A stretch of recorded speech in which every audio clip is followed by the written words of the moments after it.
नमस्कार। आज हम बीएड द्वितीय वर्ष के प्रश्न पत्र हिंदी शिक्षण के अंतर्गत भाषा की अवधारणा कॉन्सेप्ट ऑफ लैंग्वेज का अध्ययन करेंगे। भाषा का अर्थ, मीनिंग ऑफ लैंग्वेज। भाषा शब्द संस्कृत की भाष धातु से निष्पन्न हुआ है। इसका अर्थ है बोलना। इस संदर्भ में महर्षि पतंजलि ने लिखा भी है, भाष व्यक्त्याम वाचिहि भाषयते व्यक्त रूपेण अभिव्यंजते इति भाषा। अर्थात व्यक्त वाणी के रूप में जिसकी अभिव्यक्ति की जाती है उसे भाषा कहते हैं। मानव जाति के द्वारा विचारों के आदान प्रदान के 3 साधनों का प्रयोग किया जाता है। वे इस प्रकार हैं: 1 स्पर्श संकेत, 2 दृष्टि संकेत और 3 श्रव्य संकेत। चोर प्राय अंधकार में एक दूसरे को छूकर अथवा हाथ लगाकर भावाभिव्यक्ति करते हैं। प्रेमी प्रेमिका भी गुरुजनों के समक्ष स्पर्श द्वारा वार्तालाप कर लेते हैं। इसी प्रकार कुछ लोग आंखों के इशारे से वार्तालाप कर लेते हैं। यथा कवि बिहारी ने एक दोहे में कहा भी है, कहत नटत रीजत खिजत मिलत खिलत लजियात, भरे भोन में करते हैं नैनन ही सो बात। परंतु हम सामान्य बातचीत श्रव्य संकेतों द्वारा ही करते हैं। तदर्थ वक्ता मुख से भाषा का उच्चारण करता है और कर्नेंद्रियों द्वारा सुनता है। अतः भाषा से हमारा अभिप्राय उस भाषा से है जिसमें श्रव्य संकेतों का प्रयोग किया जाता है। इसका प्रयोग हम परस्पर विचार विनिमय के लिए करते हैं। इस संदर्भ में डॉक्टर भोलानाथ तिवारी ने उचित ही लिखा है, भाषा उसे कहते हैं जो बोली और सुनी जाती है, और बोलना भी पशु पक्षियों का नहीं, गूंगे मनुष्यों का नहीं, केवल बोल सकने वाले मनुष्यों का। भाषा की परिभाषाएं, डेफिनेशंस और लैंग्वेज। पाश्चात्य विद्वानों के अनुसार एक ब्रिटेनिका शब्दकोश के मुताबिक भाषा ध्वनि प्रतीकों या संकेतों की ऐसी मान्य व्यवस्था है जिसके द्वारा एक समाज के लोग आपस में विचार विनिमय करते हैं। 2 प्लेटो के अनुसार विचार आत्मा की मूक बातचीत है, पर वह जब ध्वनात्मक होकर होठों पर प्रकट होती है तो उसे भाषा की संज्ञा देते हैं। 3 ब्लॉक और ट्रैगर के अनुसार भाषा उच्चारण अवयवों से उच्चरित यादृच्छिक परंपरागत ध्वनि प्रतीकों की वह व्यवस्था है जिसके द्वारा एक समाज के लोग आपस में भावों और विचारों का आदान प्रदान करते हैं। अब भारतीय विद्वानों का मत। पंडित कामता प्रसाद के अनुसार भाषा वह साधन है जिसके द्वारा मनुष्य अपने विचार दूसरों पर भली भांति प्रकट कर सकता है तथा दूसरों के विचार आप स्पष्टतः समझ सकता है। दूसरे रामचंद्र वर्मा के अनुसार मुख से उच्चरित होने वाले शब्दों और वाक्यों आदि का वह समूह जिसके द्वारा मन की बात बतलाई जाती है उसे भाषा कहते हैं। तीसरे पंत जी के अनुसार भाषा संसार का नाद में चित्र है, ध्वनि में स्वरूप है। यह विश्व की हृदय तंत्री की झंकार है जिनके द्वारा स्वर में यह अभिव्यक्ति पाती है। उक्त परिभाषाओं पर मनन करके हम यह जानने का प्रयास करते हैं कि भाषा क्या है। मानव के मन में जो विचार उमड़ते हैं, जो भावनाएं उद्दलित होती हैं अथवा जो भावनाएं हिलोरे भरती हैं, उन्हें वह दूसरों को बतलाना चाहता है। इस अभिव्यक्ति के लिए मानव जिस माध्यम का आश्रय लेता है, व्यापक अर्थों में उसी को भाषा कहते हैं। सारांश यह है कि मनुष्य अपने वाक यंत्र अर्थात मुख से जो ध्वनि उच्चारित कर अपने विचारों को संप्रेषित करना तथा श्रोता उससे भली भांति समझ लेता है, वह ध्वनि संकेत भाषा है। इसके बाद आदर्श या परिनिष्ठित या टकसाली या संस्कारवती भाषा का अर्थ। सभ्यता के विकास के साथ यह आवश्यक हो जाता है कि एक भाषा क्षेत्र में जिसमें कई बोलियां हों, उनमें से कोई एक बोली आदर्श मान ली जाए और पूरे क्षेत्र से संबंधित कार्यों के लिए उसका प्रयोग हो, उसे परिनिष्ठित या आदर्श भाषा कहा जाता है। अब राष्ट्रभाषा, जब एक क्षेत्र की विविध बोलियों में से कोई एक बोली उस क्षेत्र में सभी कार्यों के लिए स्वीकार कर ली जाती है, तो वह आदर्श या परिनिष्ठित भाषा कहलाती है। जब इस परिनिष्ठित भाषा का प्रयोग अपने महत्व के कारण उसी के भाषा क्षेत्र की सीमाओं को लांघकर पूरे राष्ट्र में होने लगता है, तो वह राष्ट्रभाषा का पद पा जाती है, जैसे हिंदी भाषा। इसके बाद राजभाषा, जिस भाषा का प्रयोग राजकार्यों में किया जाए वह राजभाषा कहलाती है। राजभाषा और राष्ट्रभाषा एक भी हो सकती हैं और अलग अलग भी। यथा हिंदी राजभाषा भी है और राष्ट्रभाषा भी। इसके साथ ही गुजराती, मराठी, बंगला आदि जिन विविध परिनिष्ठित भाषाओं का प्रयोग राजकार्यों के लिए हो रहा है, वे सब राजभाषा कही जाएंगी। इसके बाद मातृभाषा। मातृभाषा बच्चे की वह प्रथम भाषा होती है जो उसे अपने पारिवारिक परिवेश से प्राप्त होती है। यही भाषा बच्चे के सपनों और कल्पनाओं की भाषा होती है। सामान्यतः मातृभाषा में ही प्राथमिक शिक्षा का अध्ययन अध्यापन अपेक्षित है। रायवर्णी के अनुसार मातृभाषा एक अस्त्र है। वह प्रसन्नता, आनंद और ज्ञान की कुंजी, भाव और रुचि का निदेशक तथा ईश्वर प्रदत्त समर्थ शक्तियों के प्रयोग का वह साधन है जिसके द्वारा हम उसके निकट पहुंचते हैं। इस प्रसंग में गांधी जी के विचार उद्धृत करना अप्रासंगिक नहीं होगा। उनके मतानुसार मनुष्य के मानसिक विकास के लिए मातृभाषा उतनी ही आवश्यक है जितने कि बच्चे के शारीरिक विकास के लिए माता का दूध। बालक पहला पाठ अपनी माता से ही पढ़ता है, इसलिए उसके मानसिक विकास के लिए उसके ऊपर मातृभाषा के अतिरिक्त दूसरी भाषा लादना मैं मातृभाषा के विरुद्ध पाप समझता हूँ। हिंदी वर्णमाला का क्रम से स्वरचित कविता में प्रयोग मेरे द्वारा।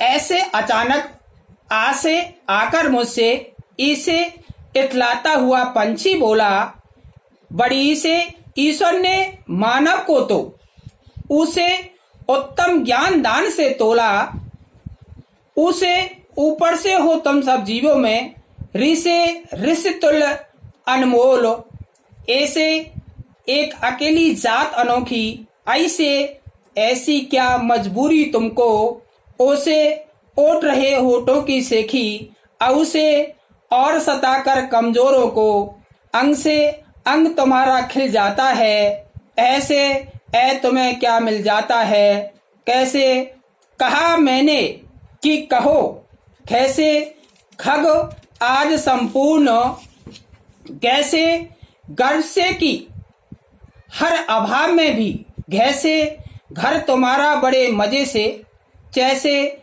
चल रहा है, जैसे छोटी सी टहनी के सिरे की जैसे जगह में बिना किसी जैसे झगड़े के नहीं किसी, तैसे टकराव के पूरा कुनबा पल रहा है।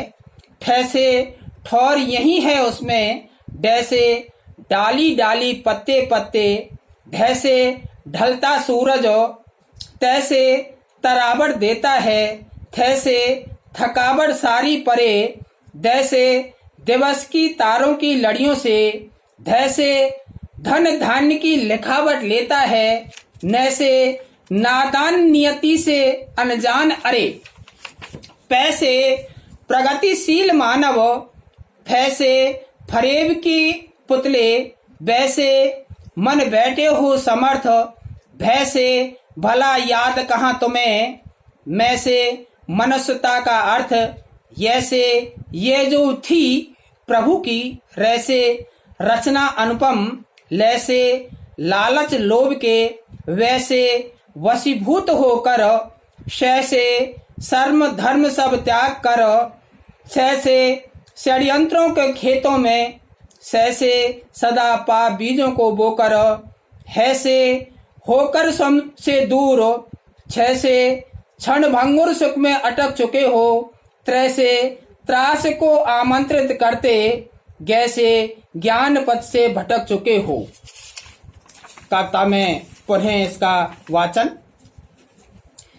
अचानक आकर मुझसे इठलाता हुआ पंछी बोला, ईश्वर ने मानव को तो उत्तम ज्ञान दान से तोला, ऊपर हो तुम सब जीवों में ऋषि तुल्य अनमोल, एक अकेली जात अनोखी, ऐसी क्या मजबूरी तुमको, ओट रहे होठों की सेखी, और सताकर कमजोरों को अंग तुम्हारा खिल जाता है, तुम्हें क्या मिल जाता है।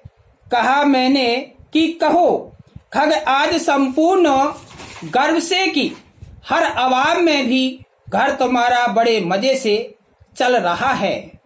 छोटी सी टहनी के सिरे की जगह में बिना किसी झगड़े के नहीं किसी टकराव के पूरा कुनबा पल रहा है। ठौर यही है उसमें, डाली डाली पत्ते पत्ते, ढलता सूरज तरावट देता है। थकावट सारी परे, दिवस की तारों की लड़ियों से धन धान्य की लिखावट लेता है। नादान नियति से अनजान अरे, प्रगतिशील मानव फरेब के पुतले, बन बैठे हो समर्थ, भला याद कहाँ तुम्हें मनुष्यता का अर्थ। ये जो भी प्रभु की रचना अनुपम, लालच लोभ के वशभूत होकर, शर्म धर्म सब तज कर, षड्यंत्रों के खेतों में सदा पाप बीजों को बोकर, होकर सम से दूर, क्षण भंगुर सुख में अटक चुके हो, त्रास को आमंत्रित करते, ज्ञान पथ से भटक चुके हो। अब इसके बाद भाषा के कार्य, फंक्शंस ऑफ लैंग्वेज। भाषा का सबसे महत्वपूर्ण कार्य विचारों, भावनाओं, संवेगों के माध्यम से सामाजिक संदर्भ में संप्रेषण करना है। मनुष्य ही एकमात्र ऐसा जीव है जो भाषा के माध्यम से अपने विचारों को अभिव्यक्त करता है। भाषा के महत्वपूर्ण कार्य इस प्रकार हैं। एक, निर्देशात्मक कार्य। भाषा निर्देश देने का एक माध्यम है। उदाहरण के लिए एक पुलिसमैन चौराहे पर गाड़ियों के लिए रुकने और जाने का निर्देश देता है। परीक्षा पर्यवेक्षक परीक्षार्थियों को विभिन्न प्रकार के निर्देश देता है। निर्देश मौखिक और लिखित दोनों प्रकार के होते हैं। किसी प्रपत्र को भरने के लिए निर्देश उसके ऊपर लिखे होते हैं। 2, संप्रेषणात्मक कार्य। भाषा संप्रेषण का सबसे अधिक प्रभावी साधन है। संप्रेषण के कुछ सांकेतिक तिलक भी होते हैं, लेकिन पूर्ण अर्थ केवल भाषा के माध्यम से ही समझा जा सकता है। प्राचीन काल में जब भाषा का विकास नहीं हुआ था, उस समय संकेतों के माध्यम से ही संप्रेषण किया जाता था। 3, सौंदर्यात्मक कार्य। एक बालक में अनेक संवेग और भावनाएं होती हैं जिन्हें वह अभिव्यक्त करना चाहता है, लेकिन उसके पास उचित भाषा का अभाव होता है। कवि और लेखक सौंदर्यात्मक संवेगों को कविता के माध्यम से अभिव्यक्त करते हैं। जब हम उन्हें पढ़ते हैं तो हमारी सौंदर्यात्मक अभिव्यक्ति की संतुष्टि होती है। 4. परिरक्षणात्मक कार्य। एक व्यक्ति अपने अनुभवों, भावों, ज्ञान व कौशलों को भाषा के माध्यम से ही परिरक्षित करता है और इसे आवश्यकता पड़ने पर दूसरों को देता है। ज्ञान का भंडार शब्दों के माध्यम से ही हमारे दिमाग में भरा रहता है। हम हमारी संस्कृति को भी भाषा के माध्यम से भंडारित रखते हैं और अगली पीढ़ी तक शब्दों के माध्यम से पहुंचाते हैं। 5. सांस्कृतिक कार्य। भाषा व्यक्ति की संस्कृति का ही एक अंग है। किसी व्यक्ति की सांस्कृतिक धरोहर भाषा के द्वारा ही परिलक्षित होती है। भाषा संस्कृति का रक्षण करती है और भाषा के माध्यम से ही यह विकसित होती है और एक पीढ़ी से दूसरी पीढ़ी तक जा पाती है। 6. संप्रेषणात्मक प्रयोग। इस प्रयोग में बालक अपनी सूचना को दूसरों के साथ बांटता है और नई सूचना को ग्रहण करता है। भाषा का यह प्रयोग बालक बाद के स्तरों पर सीखता है। बच्चों की भाषा का विकास बड़ों की सहायता पर निर्भर करता है। माता पिता और शिक्षकों को उन कारकों की समझ होनी चाहिए जो बच्चे के भाषाई कौशलों के विकास में बाधा उत्पन्न करते हैं। जब बच्चे बड़े हो रहे होते हैं तो ये भाषा का विभिन्न प्रकार से प्रयोग करना शुरू कर देते हैं। मौखिक भाषा का अर्थ एवं सिद्धांत। मौखिक भाषा से तात्पर्य संचारक द्वारा किसी भी सूचना या संदेश का मुख से उच्चारण कर प्रापक अर्थात प्राप्तकर्ता तक पहुंचाने से है। अन्य शब्दों में जो सूचनाएं लिखित न हो, लिपिबद्ध न हो, केवल जुबानी बोलकर प्रापक तक पहुंचाई जाएं तो इसे मौखिक भाषा कहते हैं। मौखिक भाषा के सिद्धांत। 1. संक्षिप्तता। प्राय संदेश संक्षिप्त होना चाहिए। संदेश न अधिक छोटा न अधिक बड़ा होना चाहिए। छोटे संदेशों को ग्रहण करने में प्रापक प्राय जीवंतता एवं ताजगी का अनुभव करता है। प्रभावी मौखिक भाषा के लिए आवश्यक है कि सूचना एवं संदेश की भाषा सरल हो, परिचित शब्दों का उपयोग किया गया हो एवं द्विअर्थी शब्दों का प्रयोग न किया गया हो। 2. स्पष्टता। रॉबिन्सन के अनुसार प्रभावी मौखिक भाषा में स्पष्टता एक ऐसी शैली है जिसके द्वारा सामान्य से कम बुद्धि के लोगों को भी संदेश आसानी से पहुंचाया व समझाया जा सकता है। 3. परिशुद्ध, निश्चित एवं सही अर्थों का चयन। प्रभावी मौखिक भाषा में परिशुद्ध शब्दों का चयन एक आवश्यक सिद्धांत है। परिशुद्धता से तात्पर्य किसी भी विचार या तथ्य के संदर्भ प्रसंग को ध्यान में रखते हुए सही स्थान पर सही शब्दों का उपयोग करना है। 4. बारंबार दोहराए जाने वाला पद, जिसको तकिया कलाम कहा जाता है या कलीसे कहा जाता है। कलीसे से तात्पर्य बार बार दोहराए जाने वाले पद से है जिसका कोई अर्थ नहीं होता। मौखिक भाषा में तकिया कलाम जैसे I mean, oh really, quite fine या इत्यादि शब्दों का प्रचलन बढ़ रहा है, जबकि मौखिक भाषा में इस प्रकार की वाक् शैली का उपयोग नहीं करना चाहिए। मौखिक भाषा में इस प्रकार की वाक् शैली के उपयोग का दोष यह है कि बार बार उपयोग में लाने से संचारक कभी कभी इनका प्रयोग गलत संदर्भ में करता है, जिसका प्रापक पर सही प्रभाव नहीं पड़ता है। 5. क्रमबद्धता। प्रभावशाली मौखिक भाषा के लिए विचारों में तार्किक क्रमबद्धता आवश्यक है। संचारक को संवाद या संदेश के प्रत्येक बिंदु को छूते हुए क्रमबद्ध तरीके से संदेश को प्रस्तुत करना चाहिए। 6. जार्गन मुक्त भाषा का प्रयोग। वार्तालाप के दौरान जार्गन विशेषज्ञों की भाषा, मुक्त भाषा का प्रयोग करना चाहिए। जार्गन भाषा समुदाय का एक ऐसा क्षेत्र है जिसे किसी विशिष्ट क्षेत्र में विशेषज्ञों द्वारा ही प्रयुक्त किया जाता है।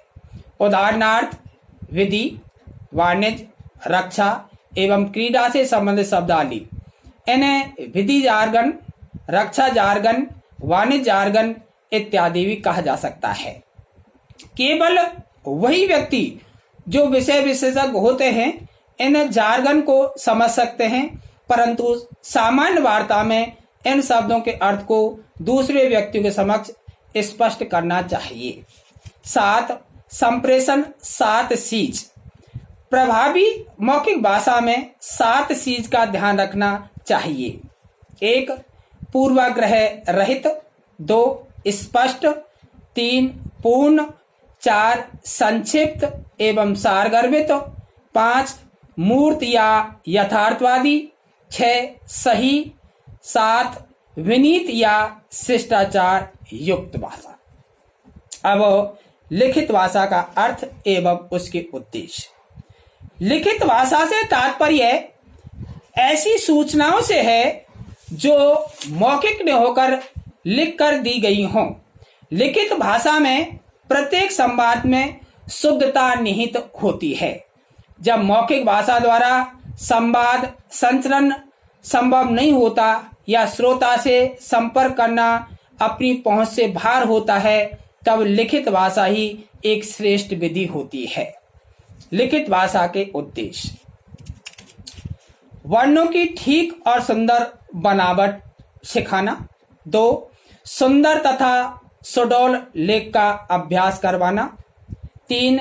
शुद्ध वर्तनी का ज्ञान करवाना। 4. छात्रों को वाक्य रचना के नियमों से अवगत कराना। 5.